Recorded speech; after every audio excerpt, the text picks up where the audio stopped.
નમસ્કાર, આપ જોઈ રહ્યા છો ન્યૂઝ 18 ગુજરાતી અને તમામ મહત્વપૂર્ણ સમાચારની સાથે હું છું લુબના ખાન।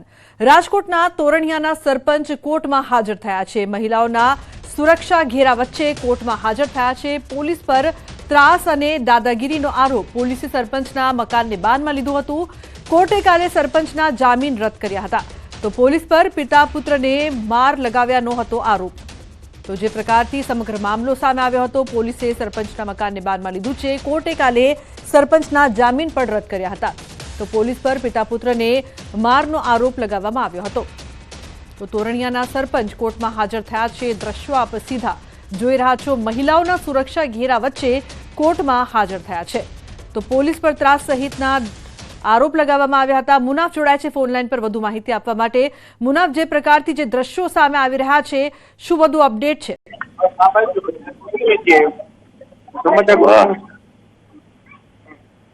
જી મુનાફ, બિલકુલ ચોક્કસ ધોરાજી તોરણિયા ગામના જે સરપંચ અને મહિલા વચ્ચે આજે કોર્ટમાં હાજર થયા હતા ને રાજકોટ ગ્રામ્ય ધોરાજી પોલીસ દ્વારા આ ટોચિંગ અને દાદાગીરીનો જે સરપંચ દ્વારા આક્ષેપ કરવામાં આવ્યો હતો। સતત 3 દિવસથી ધોરાજી પોલીસ દ્વારા સરપંચના ધોરાજી સ્થિતિ મકાનને બાંધમાં લીધું હતું।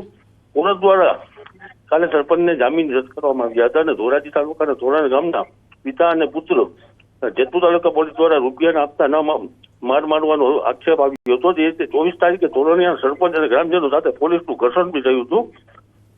પોલીસ 7 જેટલા લોકો પર ફરજ રૂકાવટનો ગુનો દાખલ કરવામાં આવ્યો છે। સરપંચ સભ્યો અને ગુનો દાખલ કરવામાં આવ્યો છે। સરપંચના અનેક આક્ષેપો પોલીસ ઉપર કરવામાં આવ્યા હતા। આજે સરપંચ ઘરેથી જે ધોરાજી કોર્ટ સુધી મહિલા વચ્ચે સરપંચ કોર્ટમાં પહોંચ્યા હતા અને ધોરાજી હાલ બાબતે સુનાવણી ચાલુ છે। કોર્ટ દ્વારા આજે ચુકાદો આવશે જે સૌની નજર થઈ રહી છે। જી બિલકુલ મુનાફ, આભાર આ સમગ્ર માહિતી બદલ। તો જે પ્રકારથી સમગ્ર મામલો સામે આવ્યો હતો, સરપંચ કોર્ટમાં હાજર થયા। તો મહેસાણામાં પાર્કિંગ મુદ્દે ધનાધન મારામારીના દ્રશ્યો સામે આવ્યા છે। મહેસાણાના અંબાસણ ગામની ઘટના। રસ્તા વચ્ચે બાઇક પાર્ક કરી સિગારેટ પીતો હતો યુવક। બાઇક રોડની સાઈડમાં મૂકવાનું કહેતા યુવક ઉશ્કેરાયો। બાઇક લઈને તો ગયો, પણ પાછો આવીને માથાકૂટ કરી બીજા શખ્સોને લઈને આવી પાર્લર પર ધમાલ કરી હતી। તો ધોકા, સ્ટીલના ટેબલ અને ગળદા પાટુથી માર્યા। પાર્લર માલિક સનત પટેલે નોંધાવી છે ફરિયાદ। તો ઠાકોર વૃષભ, ઠાકોર સુહાગ, ઠાકોર આશિકજી, ઠાકોર મિત વિરુદ્ધ ફરિયાદ દાખલ કરવામાં આવી છે। લાંગણજ પોલીસ મથકે ગુનો નોંધાતા પોલીસે કાર્યવાહી હાથ ધરી છે। તો અન્ય લોકોને બોલાવીને ધમાલ કરી હતી। ધોકા, સ્ટીલના ટેબલ અને ગળદા પાટુથી માર માર્યો હતો। આ સમગ્ર મામલે પોલીસ દ્વારા વધુ તપાસ કરવામાં આવી રહી છે। તો આ મુદ્દે ફરિયાદ પણ નોંધાઈ છે। સંવાદદાતા કેતન જોડાયા છે વધુ માહિતી આપવા માટે। કેતન, આ મામલે શું વધુ અપડેટ સામે આવી રહી છે? ચોક્કસ જણાવી દઉં કે મહેસાણાના અંબાસણ ગામની આ ઘટના છે કે જેમાં રસ્તા વચ્ચે બાઇક સિગરેટ યુવક પીતો હતો, ત્યારે બાઇક રોડની સાઈડમાં મૂકવાનું કહેતા જે યુવક હોય છે તે તો બાઇક લઈને જે પરત ગયો હતો, પરંતુ ફરી વખત પાછો આવ્યો હતો અને માથાકૂટ પણ કરી હતી। હાલમાં આ મામલે લાગણજ પોલીસ મથકે ફરિયાદ નોંધી છે। પોલીસે આ જે પાર્લર માલિક હોય છે તેની ફરિયાદના આધારે 3 લોકો સામે ફરિયાદ હતી, 4 લોકો સામે ફરિયાદ નોંધી વધુ તે તપાસ હાથ ધરી છે। બિલકુલ તેજસ, આભાર સમગ્ર માહિતી બદલ। તો જે પ્રકારથી અન્ય લોકોને બોલાવીને ધમાલ કરી હતી।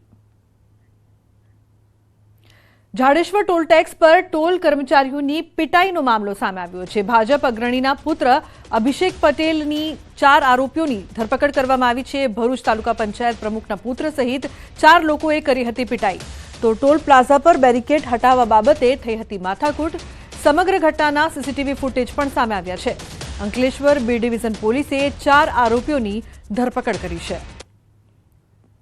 તો અહીં 2 દ્રશ્યો સામે આવી રહ્યા છે। એક તરફ જે સમગ્ર ઘટના ઘટી હતી તેના સીસીટીવી સામે આવ્યા, તો બીજી તરફ જે આરોપી છે તેની ધરપકડ કરવામાં આવી છે। અન્ય 3 લોકોએ પણ મારામારી કરી હતી, તેમના વિરુદ્ધ પણ કાર્યવાહી કરવામાં આવી છે। તો સીસીટીવી ફૂટેજ એક તરફ આપ જોઈ રહ્યા છો, તો બીજી તરફ પોલીસની કાર્યવાહી સામે આવી રહી છે। અન્ય સમાચારની જો વાત કરીએ તો અરવલ્લી મેઘરજના પંચાલ રોડ પર હિટ એન્ડ રનની ઘટના। રોલા ગામની સીમમાં મોટરસાયકલ ચાલકને લીધો અડફેટે। અજાણ્યા વાહન ચાલકે મોટરસાયકલને ટક્કર મારીને થયો હતો ફરાર। અકસ્માતમાં 55 વર્ષીય ઉકરડીના ભૂલાભાઈનું સારવાર દરમિયાન મોત નીપજ્યું છે। મૃતકના પરિવારજનોએ અજાણ્યા વાહન સામે નોંધાવ્યો છે ગુનો। પોલીસે ગુનો નોંધીને વધુ તપાસ હાથ ધરી છે।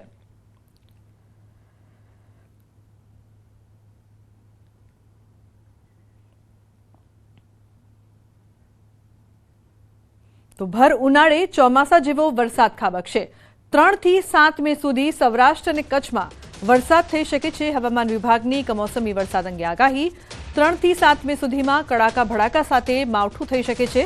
3 દિવસ બાદ 30 થી 40 કિલોમીટરની ઝડપે ફૂંકાશે પવન. દક્ષિણ પશ્ચિમ રાજસ્થાન તરફ સાયક્લોનિક સર્ક્યુલેશન અને વેસ્ટર્ન ડિસ્ટર્બન્સના કારણે ગુજરાતના કેટલાક ભાગોમાં વરસાદ થશે.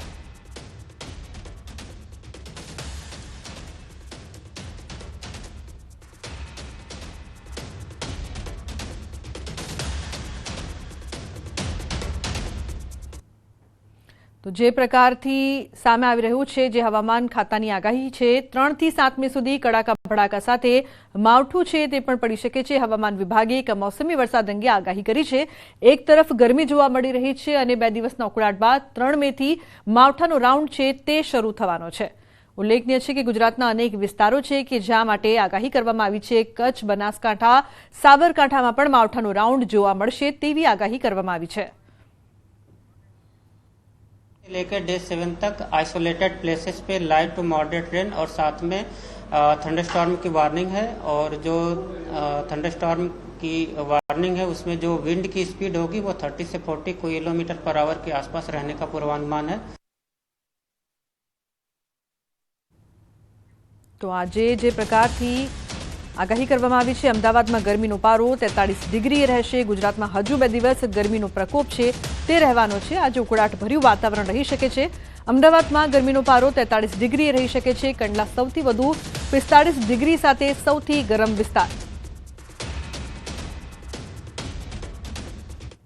आज के लिए डिस्कम्फर्ट कंडीशन बनी रहेगी पूरे गुजरात कोस्ट में.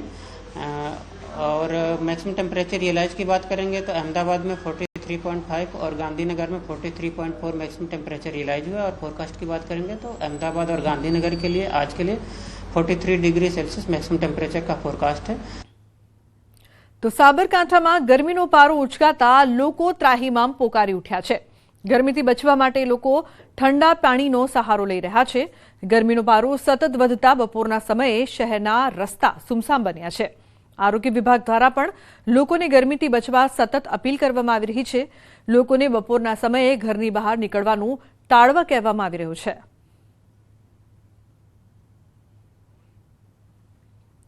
ગુજરાત સહિત સાબરકાંઠા જિલ્લામાં પણ ગરમીએ પારો ઊંચક્યો છે. ધીરે ધીરે ગરમીના કારણે જે રસ્તાઓ છે, રસ્તાઓ હાલ તો સુમસામ થઈ રહ્યા છે. ખાસ કરીને હિંમતનગર શહેરની વાત કરીએ, હિંમતનગર શહેરના જે મુખ્ય માર્ગો છે કે જ્યાં જે ગરમીના કારણે લોકો ઘરમાંથી બહાર નીકળવાનું ટાળી રહ્યા છે. જે લોકો ન છૂટકે જે ઘરની બહાર નીકળી રહ્યા છે તેઓ પોતાના રક્ષણ માટે સ્કાર્ફ અથવા ટોપી અથવા તો સુતરાઉ કપડાનો ઉપયોગ કરતા હોય છે. અને ખાસ કરીને જે આરોગ્ય વિભાગ છે, આરોગ્ય વિભાગ દ્વારા પણ લોકોને અપીલ કરવામાં આવી છે કે વધુ ગરમીમાં જે આંકડા તાપા 12 વાગ્યાથી 4 વાગ્યા સુધીમાં બહાર ન નીકળવું જોઈએ, બહાર નીકળવાનું ટાળવું જોઈએ. તો ઉપરાંત જે ઘરના ઠંડા પીણા છે, લીંબુ શરબત છે, કે આ પ્રકારના જે આહાર છે આહાર લેવા જોઈએ. કારણ કે જે વધુ પડતી ગરમીના કારણે ડિહાઇડ્રેશનના પ્રમાણમાં વધારો થયો છે તેને પણ ટાળી શકાય. અને જે નાના બાળકો છે, વૃદ્ધો છે અને સબકા માતાઓ છે તેમને આ ગરમીના કારણે બહાર ન નીકળવું અને પોતાનું રક્ષણ કરવું એવું તો હાલ તો આરોગ્ય વિભાગ દ્વારા પણ અપીલ કરવામાં આવી છે. આવનારા સમયમાં પણ ગરમીનો પારો દિવસે વધે તેવી શક્યતાઓ હાલ તો વર્તાઈ રહી છે. તેના કારણે લોકોએ પોતાનું રક્ષણ મેળવવા માટે ઘરમાં જ અથવા તો જે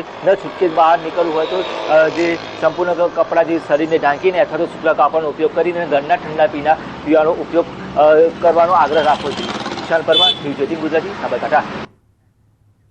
તો અન્ય સમાચાર, જૂનાગઢથી ગિરનાર રોપવે બીજા દિવસે બંધ. ભારે પવનના કારણે રોપવે બંધ રખાયું છે. પ્રવાસીઓની સુરક્ષાને ધ્યાનમાં લઈને આ નિર્ણય લેવામાં આવ્યો છે. ગિરનાર પર 70 કિલોમીટરની ઝડપે ફૂંકાઈ રહ્યો છે પવન. તો પ્રવાસીઓની સુરક્ષાને ધ્યાનમાં લઈને આ નિર્ણય કરવામાં આવ્યો છે. કારણ કે ગિરનાર પર 70 કિલોમીટરની ઝડપે પવન ફૂંકાઈ રહ્યો છે, તેના કારણે આ ખાસ નિર્ણય લેવામાં આવ્યો છે. ગિરનાર રોપવે બીજા દિવસે પણ બંધ રાખવામાં આવ્યો છે. ઉલ્લેખનીય છે કે જ્યાં સુધી આ સ્થિતિ રહેશે ત્યાં સુધી રોપવે બંધ રાખવામાં આવશે. ઉલ્લેખનીય છે કે પ્રવાસીઓની સુરક્ષા માટે ખાસ આ નિર્ણય લેવાયો છે.